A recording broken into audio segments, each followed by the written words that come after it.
Hey, what's going on everyone? Today we are going to go over the best comps in patch 14.18. There was like a tiny B patch at the start, but it was mainly for bug fixes and stuff. So we're going to go over all the comps that are spreading all over the meta, spreading faster than jam on ham. So first off, we have in the S tier, Faerie Kalista. I did a video about this recently. The comp is completely broken, but it's not that much higher than everything else in the S tier right now. It's just very solid 4-cost comp. Portal Ryze, if you get a +1 portal, extremely good. One of my favorite comps to go for. After that, we have Zap Attack Blitzcrank. This is the only really good hero augment right now. The rest of them are kind of bad, but this one is extremely good. Flex Karma Gwen Fiora is always a solid comp. One of my favorite go-tos if you ever get a blue buff. Ryze Flex, really good if you want to play Ryze but don't have Portal. Blaster, Vanguard, Ezreal, Hwei. This comp is extremely powerful if you get Ezreal 3. So in games where you have a ton of gold, this is a really good comp to go for. Or if you have something like Prismatic Ticket or some sort of reroll augment. And then lastly, in the S tier, we have Frost, Pyro, Olaf.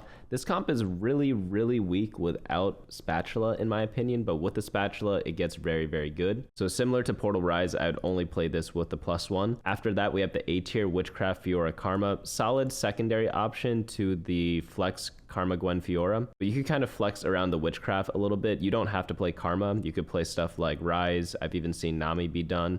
After that, we have Kogmaw. The most popular build for Kogmaw right now is going to be the Hunter version, slightly different than the one we played before. Warrior Katarina, any comp that runs Gwen and Fiora is going to do pretty well. And then if you slap a 3-star Katarina there too, it's going to do even better. Chrono Karma, Reroll Hecarim, and Warwick Reroll. These three are like the Exodia comps right now. Maybe I should have like a special section for them where they're really good but situational. But I just played 6 Chrono recently. Easiest second of my life. Probably should have been a first if I played a bit better. Reroll Hecarim, everyone contests this unit, so it's impossible to get 3-star Hecarim, but if you do, you win the game. Warwick Reroll with Corrupted Scepter is absolutely bonkers busted. And then after that, we have Shapeshifter Flex. Still solid, it's just like a Varus comp. Ashe Jax Reroll, very nice. I think this is a very good comp to go for if you're like Emerald or below. Pyro Varus, just another Varus variant, built different, okay right now, nothing crazy. Molten Caramel Rumble, also okay, nothing crazy. And then we have Multistriker Kalista. Lots of different Kalista comps running out there, but I like the Fairy one the most. But this one is also still really good. Horizontal Kalista, another option there too. In the B tier, we have Reroll Veigar. Just too expensive right now. Witchy, Wallop, Poppy got nerfed a little too hard. Sweet Tooth, Nunu. It's okay with the Ziggs build, but I wouldn't go crazy for it. That reminds me, I forgot to drop Ziggs in the A tier right now. But it's a very strong comp, 1-cost reroll if you like doing that. But Sweet Tooth also works with it too down here. Fast 9ing, situational, depending on the portal. Multistriker Kassadin, just play other Multistriker variants like the Ashe Jax Reroll. And yeah, that should be pretty much all the comps for now. But there are quite a few options in the S tier. Mainly it's going to be 4-cost with some splash of reroll. So I actually think it's like a decent meta right now. It doesn't feel as 4-cost lotto-y as I thought it would be. So that's another great news there. By the way, apologies about my voice. I am a little sick right now, dude. I've literally been unironically hawk-tuing everywhere, like not even joking, just because I've been coughing up stuff so much. And there's too much Honeymancer in my system right now. But let's go over Faerie Kalista first. There are 2 versions of the comp right now. There's the 5 Fairy and 7 Fairy version. A lot of people are saying to play the 7 Fairy version, but I found a lot of success with the 5 Fairy version, which is Rakan, Lilia, Kalista, Katarina, and Milio. And you just get the items for Rakan and Kalista, and then you just throw in a bunch of preservers. The 7 Fairy version revolves more so around Katarina, Rakan, and Kalista. So you need like a Katarina 3-star to make the bottom version work a lot. And you need a Fairy emblem, because there are just too many crappy Fairy units. I'm going to leave the choice up to you on which build to play, but I highly recommend the top version. And I actually have like a 2-hour video covering this in depth. So in this section here, I'm just going to tell you the main basics of the comp. You just want at least 1 Rage Blade on your Kalista. After that, have some sort of armor penetration, either Even Shroud or Last Whisper. And then just get Stoneplate plus Warmogs or Redemption on Rakan, and you are more than good to go. You don't need to do anything after that. Just get them to 2-star, and then level up to 9, throw in random legendaries, and then collect your free LP at the end of the game. To activate Multistriker, you get in Camille and Hecarim. Hecarim also gives you Bastion with Lilia, so that's pretty nice. And also, like, since you're level 9 or even level 10 in some games, you could even drop in like a Xerath or something to get Arcana into your team. And then Zillion's really good because he's both Preserver and Chrono, which gives your team like a pretty big heal. Before you get Camille, just run like a Jax. Jax is really good because they share the same traits. And you just take Econ Augment in stage 2 and then double combat augments in stage 3 and 4. And super easy to play. I climbed like super easily with this. But check out this video over here on the website bunnymuffins.lol/meta. Go to the how to play section, click this, and yeah, you'll see it there. Very in-depth video. So next comp up we have is Portal Ryze. Incredibly good high capped emblem comp, but slightly situational. But it happens more often than you think because it's pretty easy to get the emblem either through like an augment or just having a spatula drop, getting it off Carousel, getting a portal with it. There are a lot of ways to get it, but just get anti-heal on Ryze, throw some AP on him. Any AP items, doesn't really matter. Just slam, and then throw tank items on Taric or whoever is your portal spatula holder. In the super late game, you want Nami because it works really well with Nora and Galio, but in the regular late game or mid game, Nasus is pretty good. Morgana, Diana, anything works out in the front, and get as many rods as you can off every Carousel. Standard fast 8 comp, really nothing too much going crazy there. Just click the portal units if you are going portal. Next one up we have is Zap Attack Blitzcrank. Only attempt this if you get the Zap Attack Augment, which is the hero augment for Blitzcrank, and this one's really good in the top version right now where people are running Ziggs a lot. Ziggs is really good because he hits the enemy backline very reliably, which is why you put him in the middle. He'll throw stuff to the sides and catch a lot of people off guard because oftentimes people put their main tank in the center and they'll just be on like your main tank and Ziggs kind of dodges around them if you put him in the center. A couple of different versions of this comp. Some people run 3 Honeymancy, some people run 5 Honeymancy. I'm going to leave the 5 Honeymancy version up here. We're going to check out the 3 Honeymancy version later when we look at Ziggs specifically. I think if you have specifically Zap Attack, I like 5 a bit more, but if you don't, then I like 3. If you don't get a lot of Ziggs, what you could do instead is go for Veigar. He's a very powerful unit. He's just a little bit expensive to kind of play.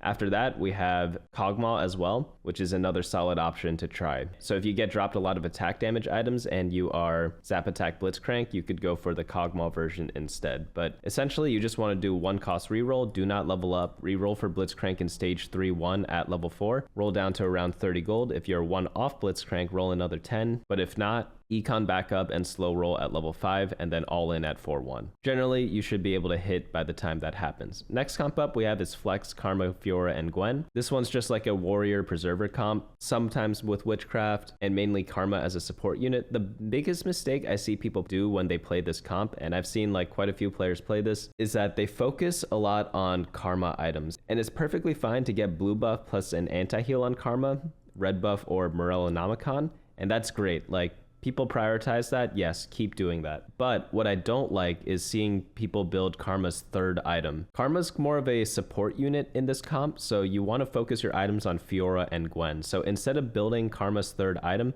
build like your 2nd or 3rd Fiora item, 2nd or 3rd Gwen item instead. Or dare I say, even a tank item for Rakan or Morgana. Of course, this comp works best in portals where you get a ton of items or with augments where you get a ton of items, in which case you could throw 3 items on everyone, in which case I say great. Yes, that is the ideal way to play this, but if you're in a game where you don't have too many items, focus more on the warrior items after you get the 2 core items for Karma. But this is just like a 4-cost build, because you have 1, 2, 3, 4 4-costs, 2 5-costs. So just do like a standard leveling or a fast 8, roll down, pray that you hit a couple of these, econ back up, roll down again on stage 5, and get them all to 2-star. Very solid comp though, nothing too crazy going on here. You could also check out the Witchcraft Karma version, which runs a lot of the same units. Next build up we have is Ryze Flex. Ryze can fit in a bunch of different builds right now. There's the Arcana version, and there's also the 4 Scholar, 4 Preserver version. Right now people are playing the Preserver version a bit more. Some people call it the Scholar version. Both of them are the same thing. They both run 4 Preserver, 4 Scholar, but most people aim for a board that you see here, but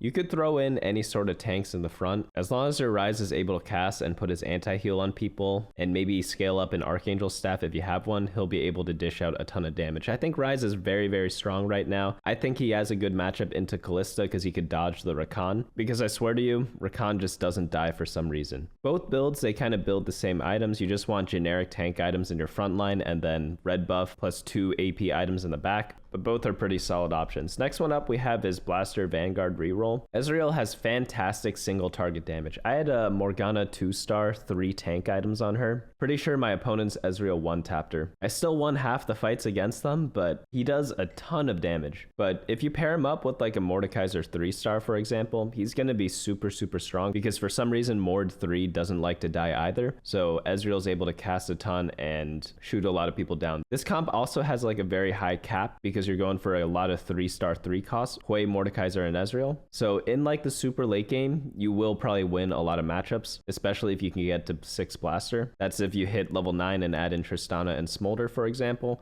or you could add in stuff like Arcana. But in games where you don't have a lot of gold, this comp is pretty much unplayable because you'll never hit the late game board, and then you'll just bleed out, probably get like a 6th or a 7th. So just keep that in mind whenever you try to attempt this comp. Either have like a +1 blaster or have a ton of econ or like a really good reroll augment such as Prismatic Ticket. Next comp up we have is Frostfire Olaf. Olaf's an absolute beast. Nasus is one of the best tanks still, and Varus is pumping even though he got changed a little bit. Now he hits everything. And the way to make this work is just make them run synergies that they share with each other. So that's going to be Bastion, Blaster, and Shapeshifter. And then you add in as many Frost units as you can after that. So normally you want to play 7 Frost with the emblem. I wouldn't attempt playing this comp without it. It's definitely a lot weaker. There's a big difference between 5 and 7 Frost. So try to get a Frost emblem and then add like any Frost unit, preferably Zillion, to the comp. You could also play the Pyro version of Varus, but I think the Frost version is a lot stronger. But just fast 8 for this because you're mainly going for 4 cost units. Let's head on over to the A tier now. Ziggs Reroll, the comp that we were talking about before.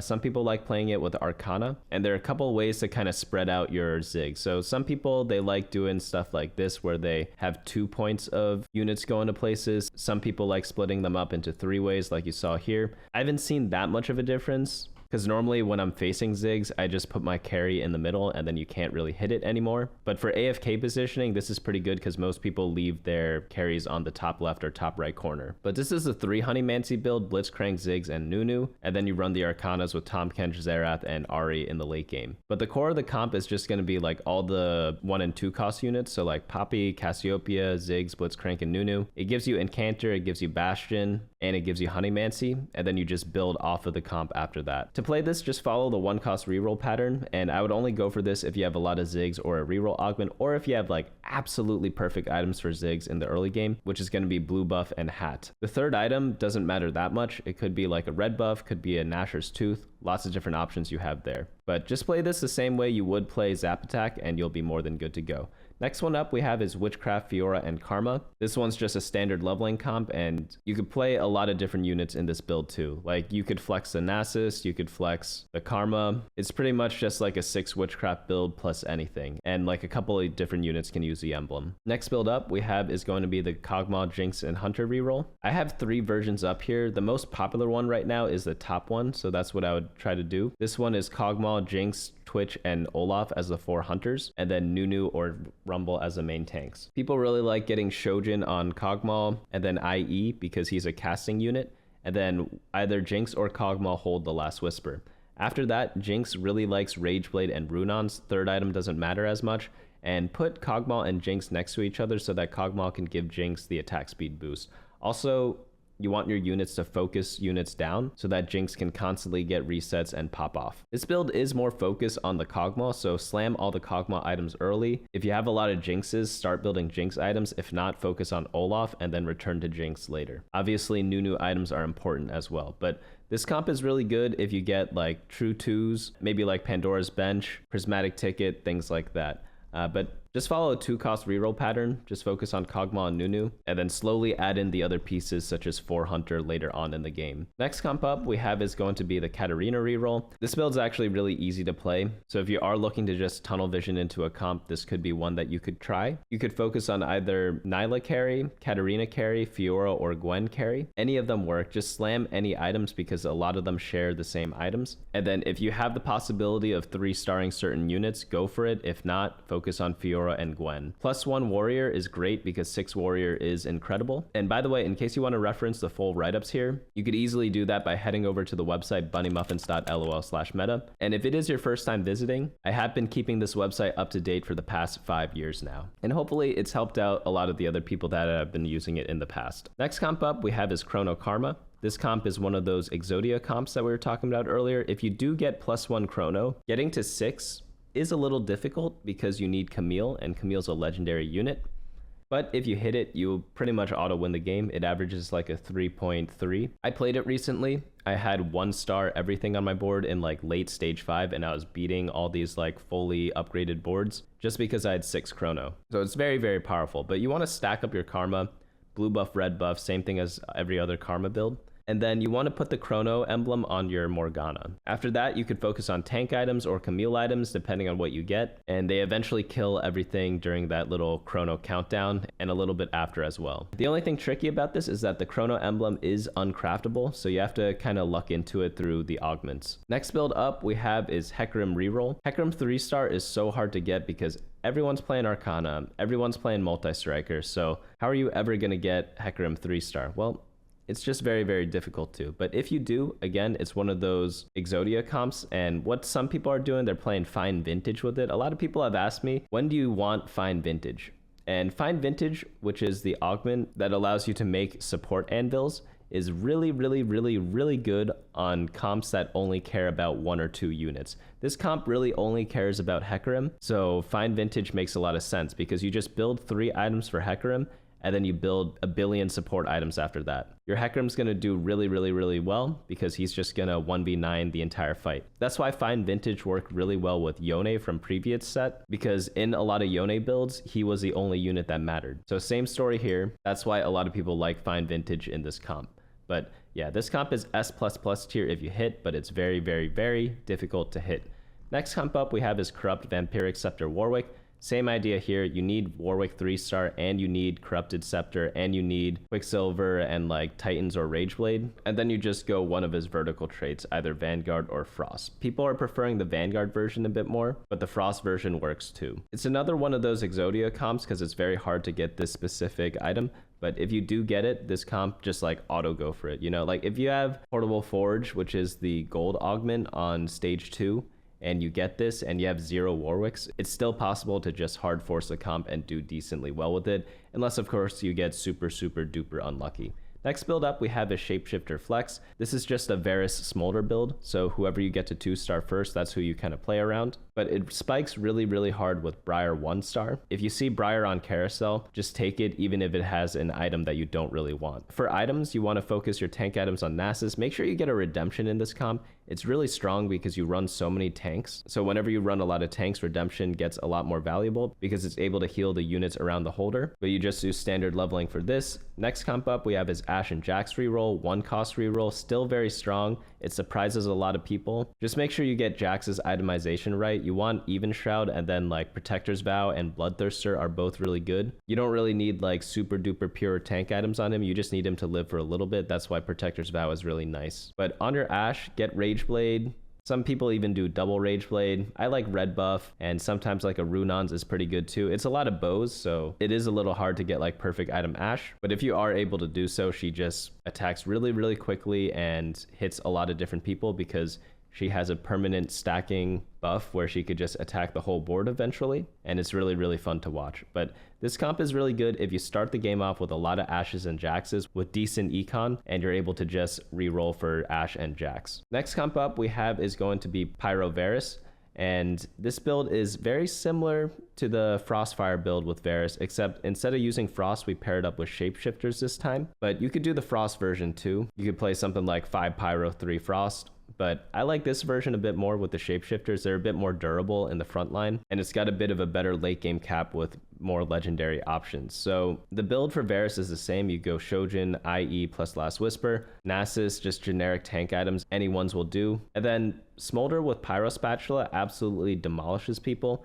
It's really, really fun to watch. You could also go for 4 Blaster, because then Varus really pops a lot of different people, but it's a little hard to fit without a +1 of something. Only play this with 5 Pyro. Do not play this with only 4 Pyro, because the main point of going for this is because the 5 Pyro increases the execute threshold. Next build up we have is going to be built different. It's seen better days. If we check the data right now by going over to augments and then typing in built different, you see it's at a 4.42. So it's definitely playable. It's just not like auto win or like auto top 4 or anything like that. You actually have to play the game, which is good. Don't get me wrong. I'm not saying that's a bad thing. I'm saying that's a good thing.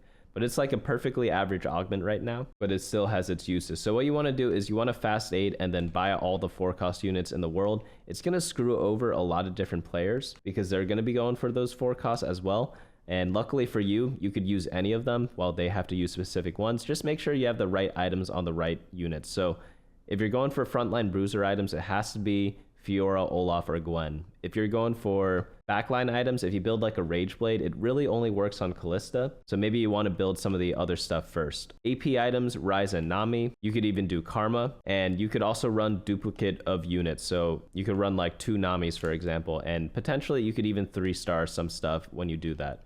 Really fun augment. I like this one a lot, and it's finally in like a good state. Normally in other sets, it's either super, super good or super, super bad. I think they did a really good job with it right now.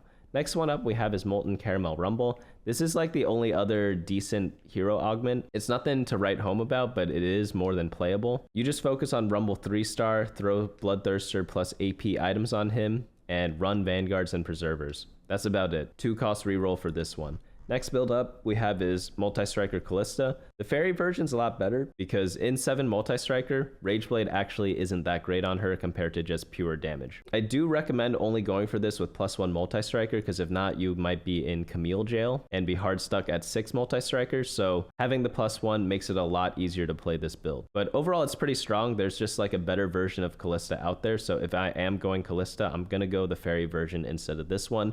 But hey, if I get +1 Multistriker, sure, why not? Next one up we have is Horizontal Kalista. This comp is okay, nothing crazy, but there's just no reason not to play this over the Faerie Kalista version because Rakan gets so tanky with the Royal Guard item, so I'd probably just stick to that. In the B tier, like I wouldn't really play too many of these.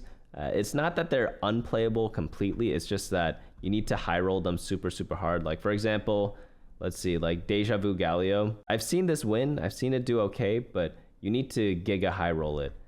Syndra Cassiopeia reroll, like I see people really want to make Syndra work, and I've seen even challenger players make it work a bunch of times, but you need very special games to make this work, maybe like 1 out of 30 games, 1 out of 20 games at least. So it's just not that reliable to kind of play right now. But just to summarize at the top, what am I going to be doing in this patch to climb? Well, I already climbed a lot with Faerie Kalista, but I think I'm just going to flex between this, Ryze, and Karma, just because I'm decently familiar with those comps. A lot of people, if they like reroll, they're going to go for Ziggs Reroll, they're going to go for the Ezreal reroll, sometimes even Kogmaw. I definitely like the fast 8 playstyle over the reroll one. But let me know how you are going to approach the patch down in the comments below, or tell everyone in our Discord channel, which is also in the description.